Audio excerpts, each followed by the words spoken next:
बाबाजी आप्पाजी बुरटे देसाई यांच्या पिढीपासून 19व्या शतकापासून बुरटे देसाई परिवाराची सासनकाठी ज्योतिबा चैत्र यात्रेत सहभागी होते।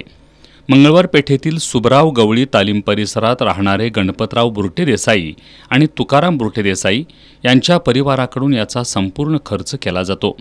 ज्योतिबा चैत्र यात्रेनंतर ही सासनकाठी हमीदवाड्याकडे परतत असताना सुबराव गवळी तालीम प्रॅक्टिस क्लबच्या कार्यकर्त्यांकडून तसंच स्थानिक भाविकांकडून या सासनकाठीचं स्वागत करत पूजन केलं जातं। यावर्षीसुद्धा उत्साहात या सासनकाठीचं पूजन करण्यात आलं। हार, श्रीफळ, तोरण तसंच साखरेची माळ अर्पण करून मानसिंग आणि हेमंत बुरटे देसाई यांनी सासनकाठीवरील देवाला जलाभिषेक केला। यावेळी चांगभलच्या गजरात भाविकांनी सासनकाठी नाचवली।